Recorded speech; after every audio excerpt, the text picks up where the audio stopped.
Our first presenter today is Rich Jarrett with Evoqua Water Technologies. Rich is Evoqua's pharmaceutical market lead for water systems used in process generation and wastewater treatment. He brings over 14 years of pharmaceutical industry experience delivering technologies that improve operating costs, achieve regulatory compliance, and drive faster speed to market. At this time, I'm going to hand over the floor to Rich. Thank you, Leiko. Appreciate the opportunity to be here and the chance to spend time with everyone talking about pharmaceutical water production and listening to the other speakers that we have. Before we get started, I did want to start with a polling question. So we're going to pull up the polling question and would like to hear from people to see, how COVID-19 has changed your company's investment plans. I'm sure that many of you have been seeing a lot of impact from COVID-19 and would like to understand if you've had no change from your investment plans, if you might be accelerating your investments, delaying investments, or canceling investments. So I don't know if this is probably not a surprise for people, but a significant number of you have identified the fact that it is delaying your investments. I'm happy to see that no one's canceling investments, which I think speaks to the strength of the pharma industry. Okay, so we will have some polling questions later on as well, but did want to get into the heart of the discussion. So what I do plan to talk about is really to give everyone a basic introduction into water systems. And this is not going to try to get into all of the hard detail, but we will take a look at where and how is water used, what are the regulatory requirements that you have to be thinking about, what are some of the core components of system design, and then we'll take a look at the actual processing systems used for generation of high purity water, storage and distribution, and then take a very quick look at sanitization as well. So many of you may or may not know who Evoqua is, but Evoqua in one form or another has been around for over 100 years. And for much of that time, we've been very active in the pharmaceutical industry, providing process generation technologies for the production of the critical water that you need within your facility, and also to help support where you may have wastewater systems that require treatment technologies as well. In addition to providing different technology and equipment that's out there, we also have an extensive service network that we use to support the pharmaceutical industry to ensure that you have the reliability and the performance of the systems that you have installed at your facility. So with over 650 skilled technicians and 87 service branches spread out across the US, we're really in a position to provide you with the equipment and the support that you need to meet the needs that you have for your organization. When we sit back and we look at the pharmaceutical industry and try to get a sense as to the various areas where water gets used, water you can find water usage quite extensive throughout many of the operations within your facilities. On the front end, you may have needs for water treatment to address your boilers and the various utilities that are utilized within the facility. Within the manufacturing operation, whether it's a biologics-based product or a chemical-based product, you'll have a need for possibly purified water or water for injection. You may have non-compendial needs for various cleaning operations and different forms of water that are going on within your laboratory. Outside of the production systems that you have, you may also have needs for treatment of the water that you're sending to your municipality from the wastewater side, and to address any special needs that you may have to avoid any possible objectives that you've got in terms of discharge that's taking place. When we talk about water, I think water is very critical to your operations because it's probably the most widely used raw material that you have within your facility. And that's because of those wide ranges of uses that you have, whether it's being used as a raw material going into the drug that you're producing, maybe it's being used as a solvent or a cleaning agent, but there are a variety of different ways that water is getting used. And so what's important is to maintain and achieve certain quality levels to accomplish the tasks that you have. So what we're going to do is we're going to spend most of the time talking about purified water and water for injection, but you may have other uses on the non-regulated side or the non-compendial, as well as uses that are required to address any wastewater requirements that are out there. So when we do talk about water quality, what does that really refer to? And here it's really looking at the different pharmacopoeia standards that are out there that are used to produce the water that you have. So, we have the purified water standards and the WIFI water standards, the two principal that are used in manufacturing. And for the most part, when we think about the critical quality attributes that you need to conform with, it deals with conductivity, bacteria, endotoxin, and total organic carbon. And over the course of the different speakers that you'll listen to today, each of them will be touching on many of these areas in great detail. But what you can also see in looking at these regulatory standards that are out there is when you look at conductivity and total organic carbon, there really isn't any difference in terms of the quality requirements for purified water and water for injection. But when you look at water for injection, because of the potential harm and risk to patients, there's a much more stringent level of control that's required when you're talking about bacteria and endotoxin. So, that's something that comes into consideration when you're thinking about your water system, which is what is the level of bacteria control that might be required, and what are the system designs and other considerations that you need to think about to ensure that you can deliver that quality. And when we look at the biopharma industry, besides having rigorous regulatory standards that we have to achieve from a quality perspective, it's also important that we take into account some of the qualification and validation processes that have to be met. And these have really been designed and put together to ensure that there is no patient harm that comes about from the products that are getting used and where the water may be going into that product or being associated with those products. So there's a very extensive set of documents that are put together as part of that qualification process. There are the good manufacturing practices that the FDA has described to help you understand what are different ways that you need to operate your equipment, steps that you use in terms of maintenance and cleaning and sanitization. And these are all processes that you as a manufacturer need to consider when you're putting together the operating procedures that you're going to follow.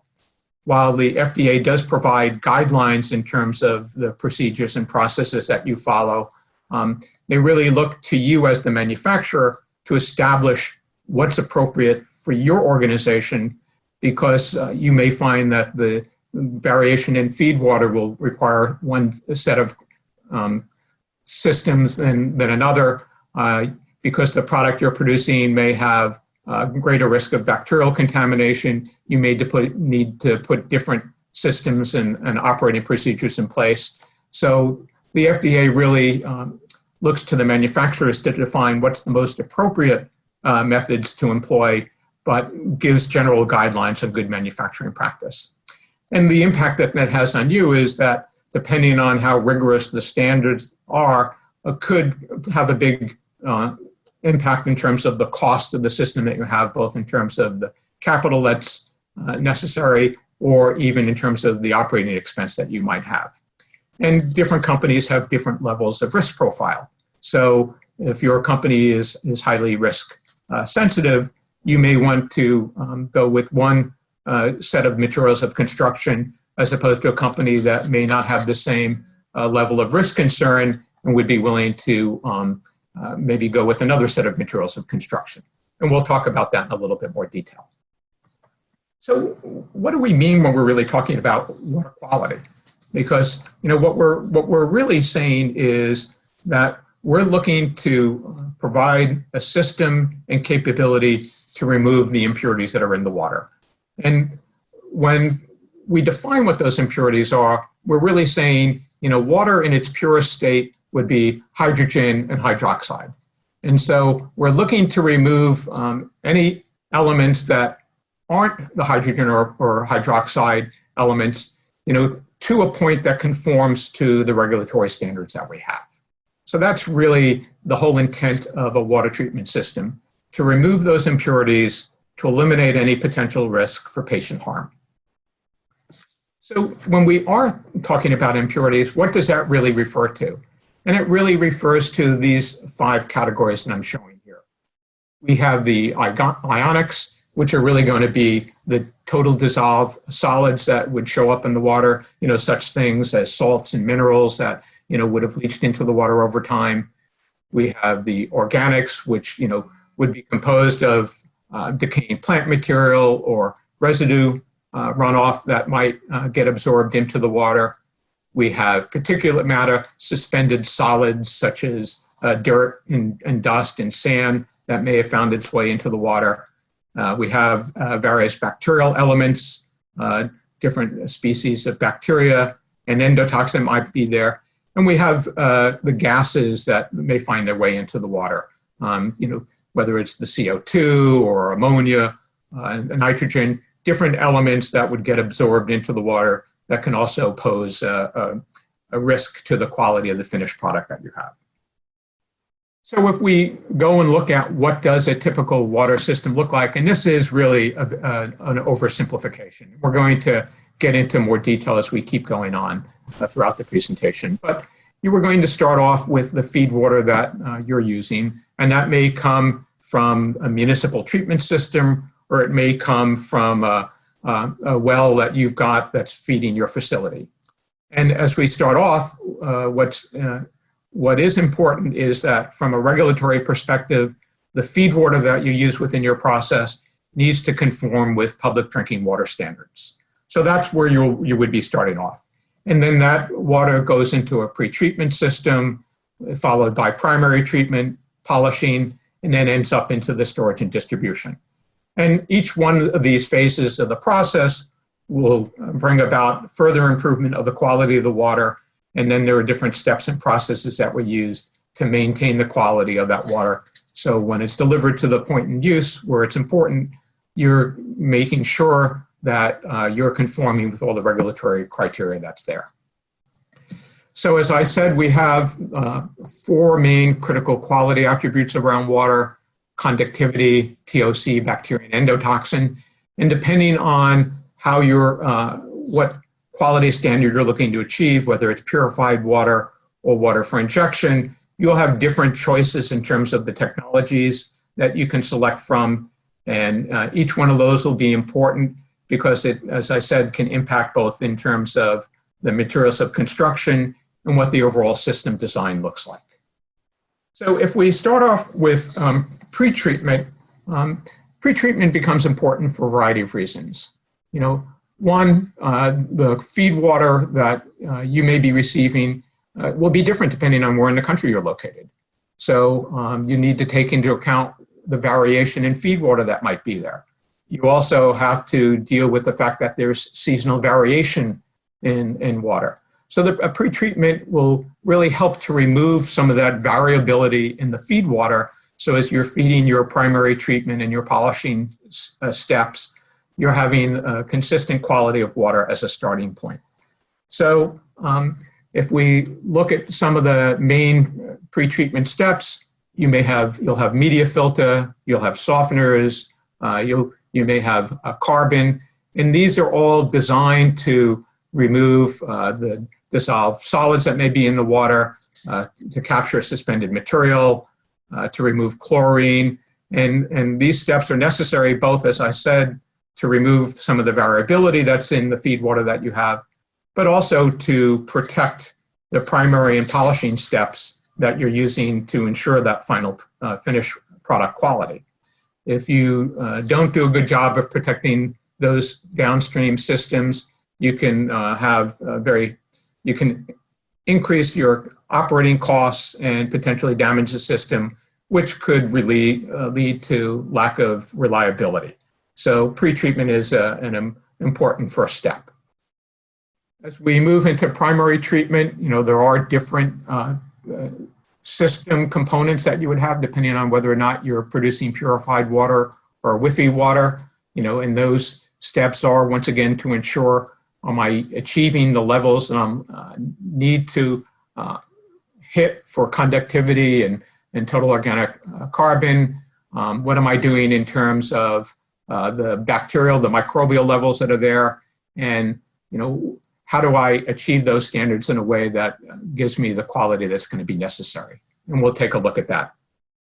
So if we start off with conductivity and look to get an understanding of what are the various processes that will affect conductivity, there really are four principal technologies that are used to help bring about significant decrease in conductivity. We have reverse osmosis, ion exchange, continuous deionization, and distillation. And in some combination of technologies, each one of these systems would get employed. And you can see from the chart here that you can accomplish quite a significant reduction in conductivity through any one of these technologies. And from a picture perspective, what you're seeing on the left is a photo of a continuous deionization skid. And when you're looking at on the right is a reverse osmosis skid. So the selection and how these would get put together really falls back on what your quality control requirements are based on the finished product quality specification you need to achieve. To put this in perspective, and this isn't trying to show you the reductions that would take place throughout the entire process, but to give you some sense as to sort of the scale and the effect of how these processes could come into place. If we look at conductivity and we look at the feed water that's coming in, you may find that your feed water is starting off at 300 microsiemens per centimeter in terms of the quality that's there.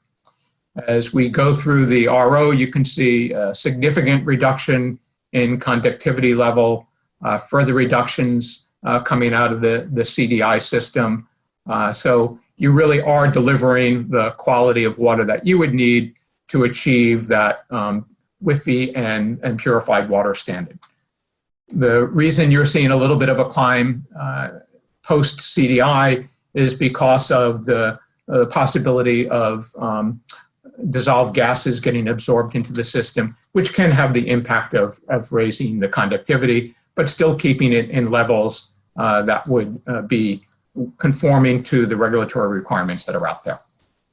As we continue to look at total organic carbon, what are some of the technologies that are used to reduce TOC? And you can see here there are a variety of different process steps that are used to reduce TOC.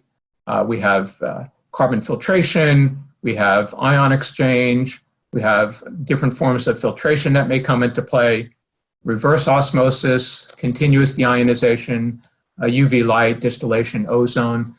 So there are a number of ways that TOC does get reduced within the process.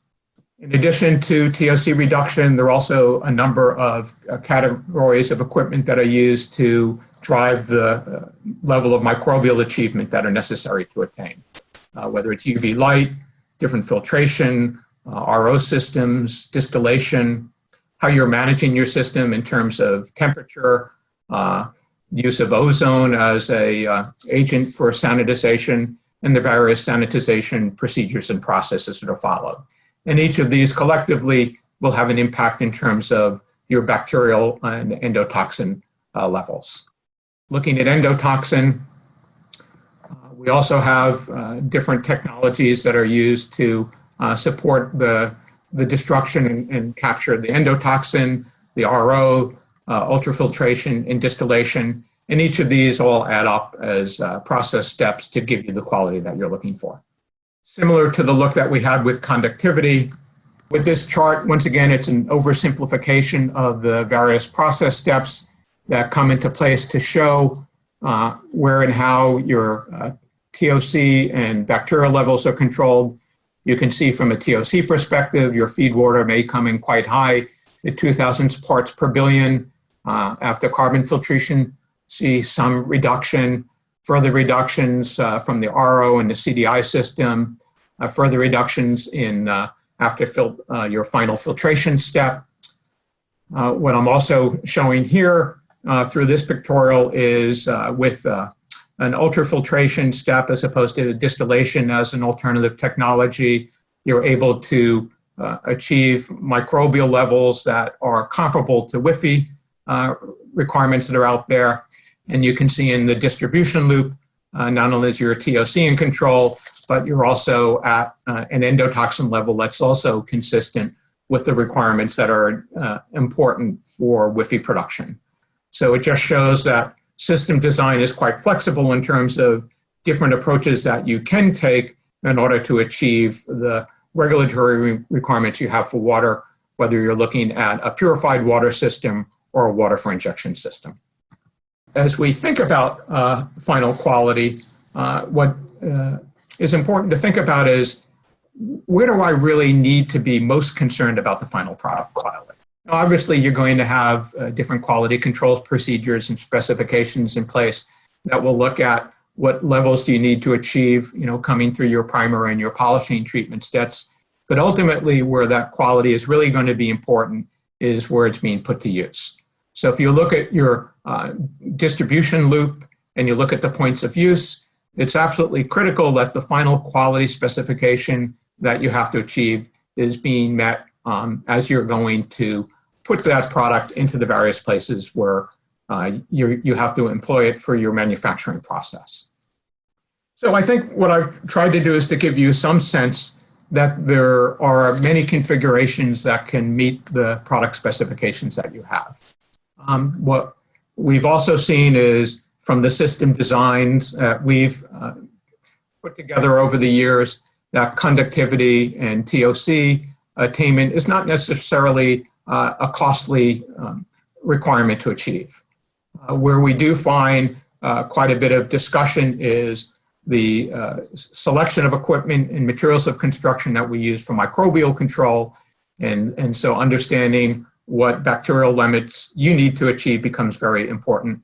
What we've also seen is that reverse osmosis and ion exchange is a very robust process and quite capable of achieving very high quality levels.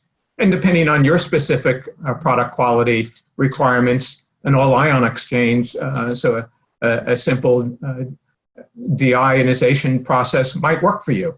And so that's where discussions with your water treatment supplier can come into play, because they can help you understand how the different system designs work, how that lines up with the requirements that you have from a product quality, and give you the best capital cost and operating cost system to meet your needs and requirements.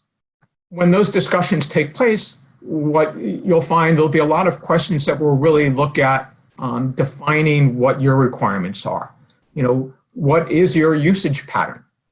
What are your manufacturing requirements? So are you on a 5-day-a-week, one shift operation? Are you 24/7?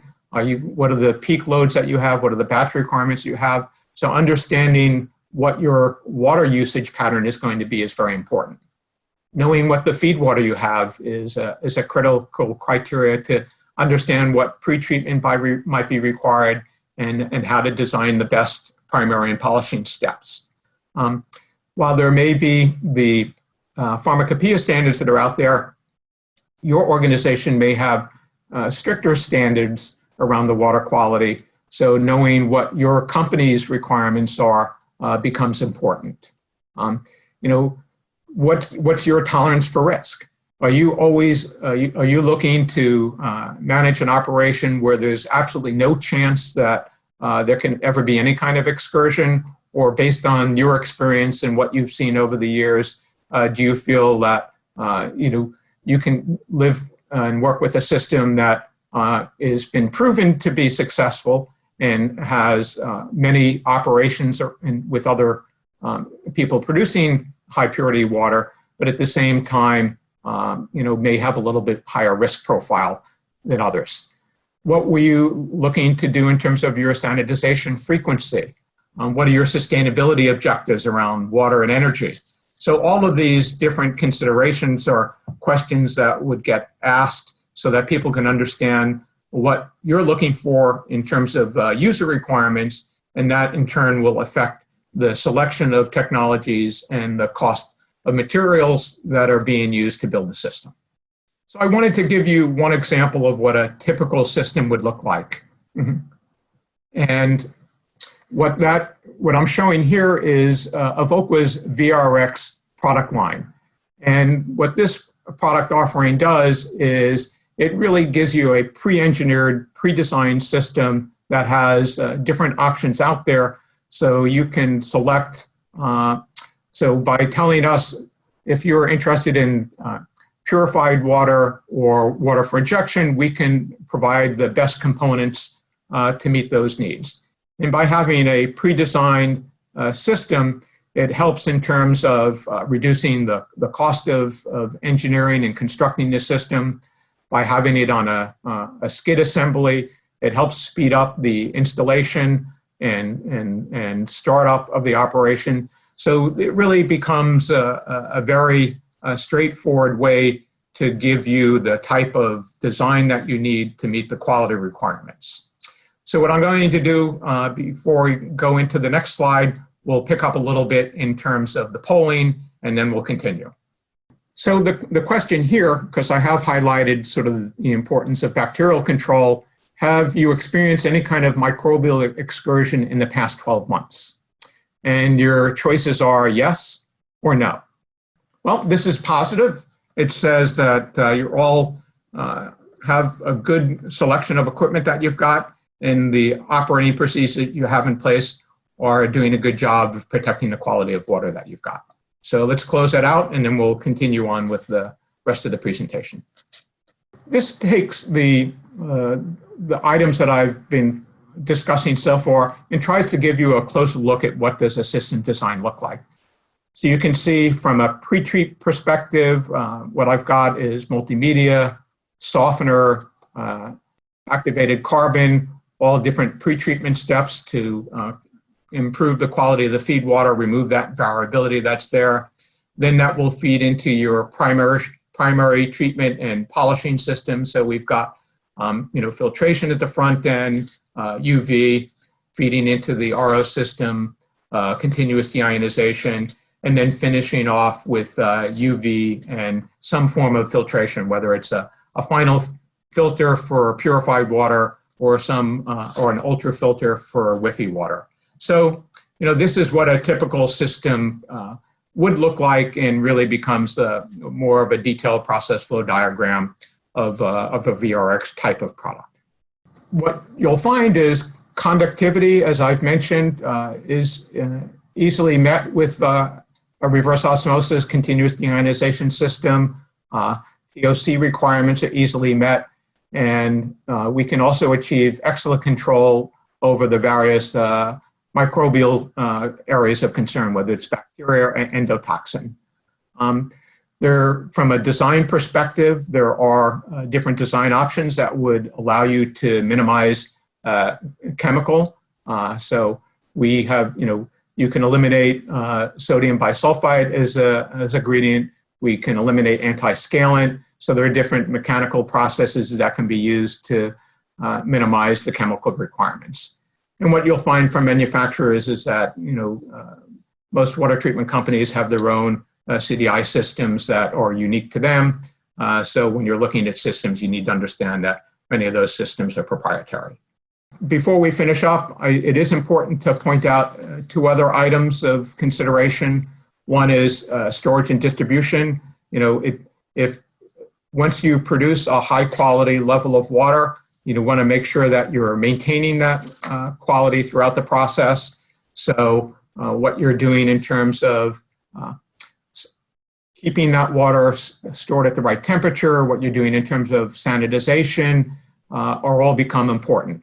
Depending on the water requirements you may have for your product, you may need to have you need to heat the water or chill the water, so the appropriate heat exchanger will be something that needs to be considered. And so you'll want to make sure that you're also evaluating what your storage and distribution system looks like to ensure you've got continuous flow and that you're maintaining the quality of the water in the appropriate way. And then from a sanitization perspective,